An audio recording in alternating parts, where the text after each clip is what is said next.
In this episode, we'll take a look at the RØDE NT1 large diaphragm condenser microphone.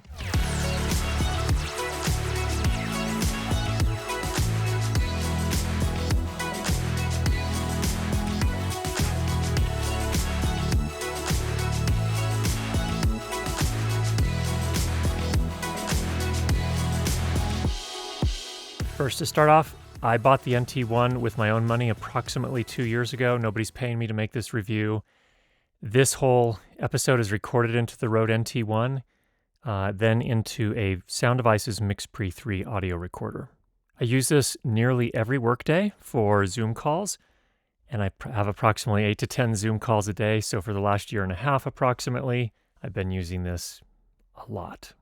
Now, here are some audio samples, and we're going to also give you some audio samples with 3 voices, with the RØDE NT1, and then also with a Neumann U87 Ai. This is a microphone that's been around for a long, long time, very well respected, also a large diaphragm condenser microphone, and also a lot more expensive, so it's not a fair comparison.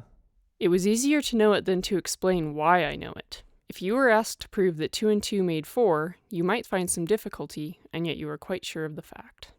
It was easier to know it than to explain why I know it. If you were asked to prove that 2 and 2 made 4, you might find some difficulty, and yet you were quite sure of the fact. It was easier to know it than to explain why I know it. If you were asked to prove that 2 and 2 made 4, you might find some difficulty, and yet you are quite sure of the fact. It was easier to know it than to explain why I know it. If you were asked to prove that 2 and 2 made 4, you might find some difficulty, and yet you are quite sure of the fact. It was easier to know it than to explain why I know it. If you were asked to prove that 2 and 2 made 4, you might find some difficulty, and yet you are quite sure of the fact. It was easier to know it than to explain why I know it. If you were asked to prove that 2 and 2 made 4, you might find some difficulty, and yet you're quite sure of the fact. Now, why did we use the U87 as a comparison? Like, it is a $3,700 microphone in 2022. And the answer is because it's so well known. Most everyone has heard voices through the Neumann U87. It's a classic. It's a staple in many studios. So that's why we use it. Not because it's a fair comparison, but to my ears, subjectively, the RØDE NT1 stands up extraordinarily well compared to the Neumann U87.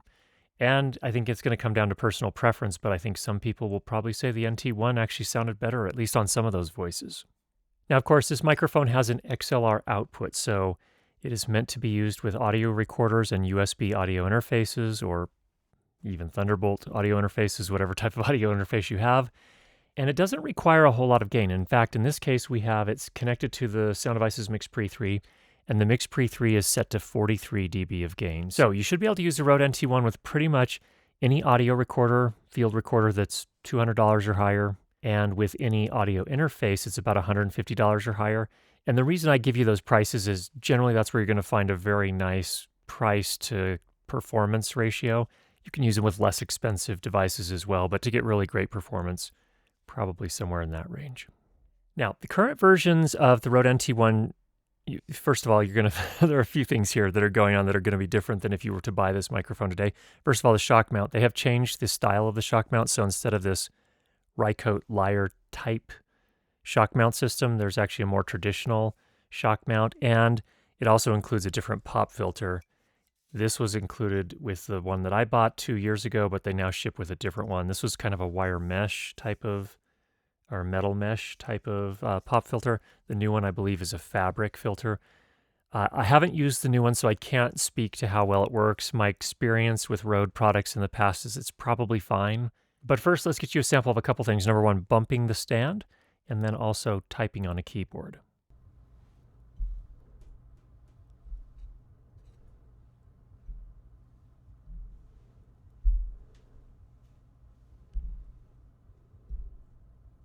Now let's do a typing sample where I have the keyboard. This is an Apple keyboard from 2020 or 2021, I believe, sitting on the same table here as the microphone stand, and this is what it sounds like.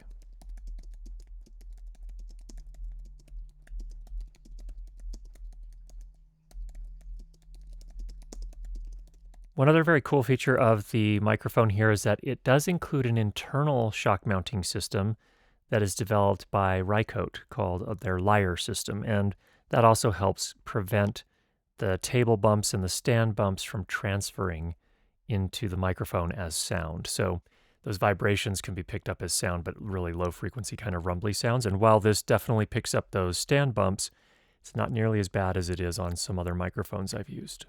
Nevertheless, if you're going to have this on your desk where you're working and you're going to use it for calls, or you're doing any other sort of recording or streaming or anything like that, I would probably recommend, if you're going to use a table stand, to put a piece of foam between the table and the stand itself. That'll help isolate it further, so you'll get less transfer of vibrations from the desk to the microphone, or use some sort of suspension arm or a boom arm, perhaps. It will also help to eliminate some of that transfer. The very first large diaphragm microphone that I bought was the RØDE NT1 A, which was a revision of the original RØDE NT1, and then this version came after the NT1A. You can actually still buy the NT1A, but I'll be honest, I wouldn't recommend it for most cases, and let me explain. There is something called sibilance. Let's get you a sample. Sibilance is the sound that you hear when somebody says the letter S or C, that kind of sizzling sound. And here's a sample.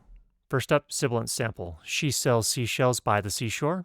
By the seashore, she sells seashells. My voice has a lot of sibilance in it.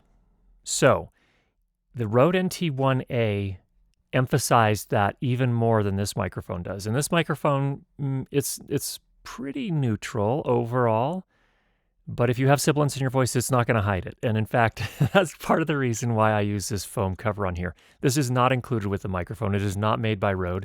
In fact, it is a foam cover that's actually made by Electro Voice for the Electro Voice RE20 microphone, which is actually a completely different type of microphone. The reason I put this on here is, number one, it will help mellow out some of those high frequency sounds. So it'll actually change the character of the microphone a little bit. And in particular, it will help mellow out sibilance a little bit. So that's part of the reason why I use it on here regularly.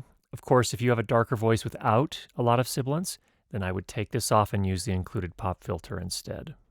How does it handle plosives? Plosives are the sound you hear in a microphone when someone speaks directly into it and says the letter P or B or any words that contain those. Get this sort of low frequency boo. Here's a sample of how well this microphone does with the pop shield and without the pop shield. Peter Piper picked a peck of purple pickled peppers.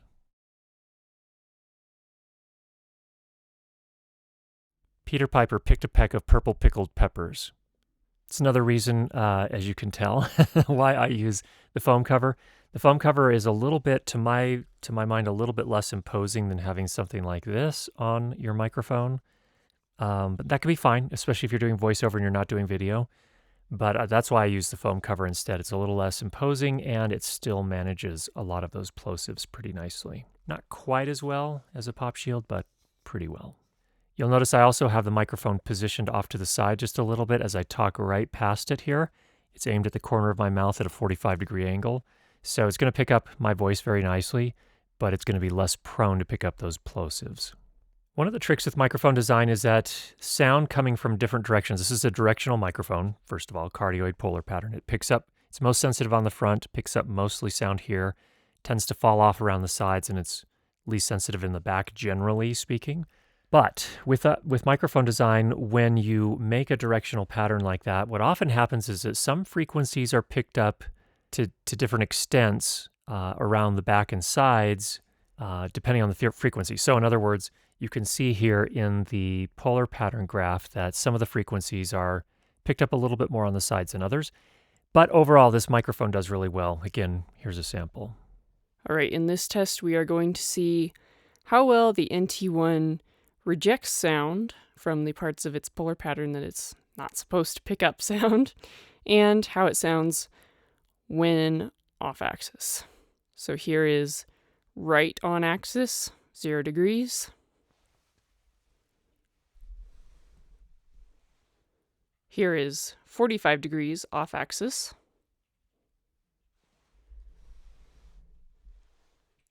Here is 90 degrees off axis.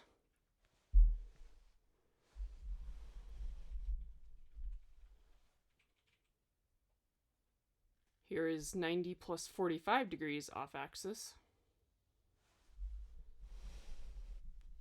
And here is a full 180 degrees off axis. Now, how does this microphone sound at distance? It is really designed, I think, for spoken word to be used within certainly, I'd say 20 centimeters roughly. But let's do a sample here. I'm going to step away about a meter. Okay, now about a meter away, just so you can hear how this sounds. And the automatic thing that happens with this microphone, as well as any other microphone, is that when you're farther away, it's going to pick up more room ambience. This is just a simple signal-to-noise ratio kind of thing.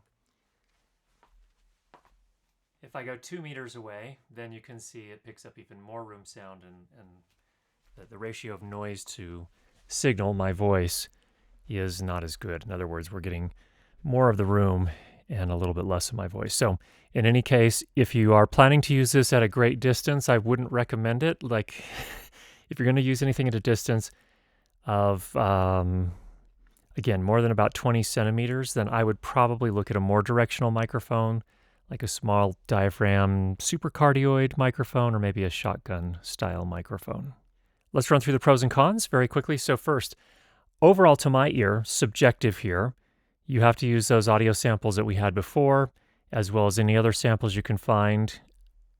To me, it has a very rich but detailed sound, and I think it's actually quite similar to the Neumann U87. Not too far off. You can hear a difference, especially if you're using headphones, but really quite similar. So it's a really great sound for the amount of money that you spend.